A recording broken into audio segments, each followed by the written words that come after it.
allowed to play in the Soviet Union. Now, for the rock-hungry Russian teens, it was really a coup. For Billy Joel, it was a chance of a lifetime. In a satellite interview from Russia, Billy Joel tells us more. Billy, do Russians really know who Billy Joel is? They do know who I am. I was surprised. I wasn't sure how much of my stuff they were going to know. But they do know it. They know the names of separate songs. They even know some of the melodies, and they don't know the words. One guy was trying to sing Pressure, and he called it Crusher, but I knew the song because of the melody. Crusher. Were you worried about censorship? I don't get the feeling that they're worried at all about what the lyric is or what a message is. I think their concern might be like any promoter or any city government anywhere. You get a heavy metal act in that's loud enough and crazy enough, the kids are going to tear the place up. I'm far from heavy metal. On the other hand, I don't think I'm a wimp either. I think it's a little mixture of both sides. I was never asked to review my stuff to them. I never got the feeling I was going to be censored at all. I think they welcome new music right now. Billy, are you going to sing any political songs? Yeah, we're going to do those songs. I don't particularly consider them any more or less political than any other stuff I wrote. I think all my stuff is political because it deals with human beings and human relations, and that's politics to me. It's really how people get along. How do you feel about performing as a representative of Western music? I'm really honored and proud to be here because this isn't just being a pop star anymore. This is something else. I haven't caught up with all of my emotions yet. I think I'll know better when I'm home and I've had time to think about all the stuff that's going on. Now, HBO is planning to air a special on Billy Joel's Russian tour sometime in October. Should be good. Well, in the meantime... ...style are not considered decadent, negative influences. Joel says he's not trying to make any political point, but everything here, sooner or later, becomes political. Everything is political. Everything you do is political, I think. But to get up on a soapbox about it, I think, can be counterproductive. Well, music brings countries together, I think.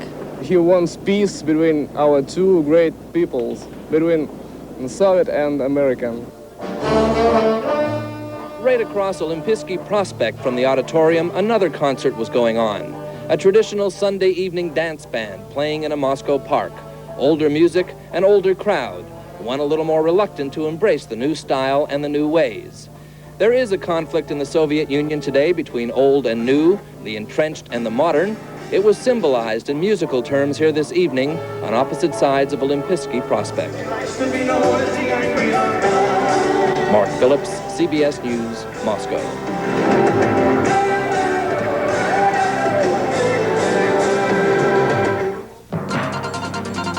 Pepsi commercial. Sandy Gilmore, NBC News, Moscow.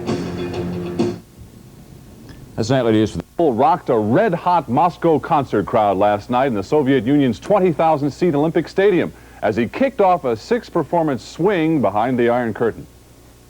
Opening night tickets ranged from 4 to 6 rubles, or about $6 to $9 by American standards, and were definitely hard to come by. I have no ticket, but I have a wishing.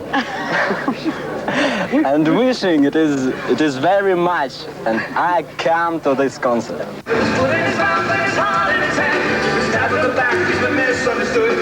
At first, it appeared the concert-goers were less than enthusiastic about the show, but eventually, Joel brought even the normally subdued Soviet crowd to its feet.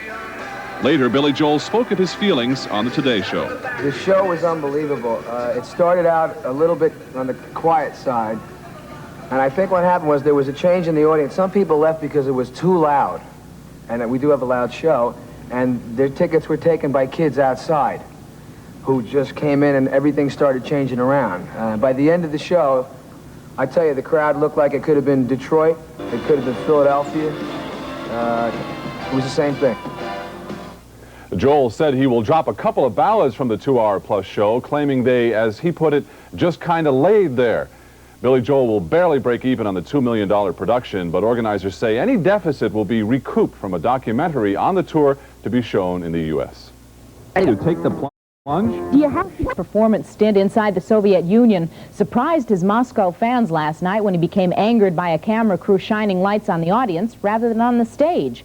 Joel screamed at the camera crew, flipped over an electric piano, and smashed a microphone on stage.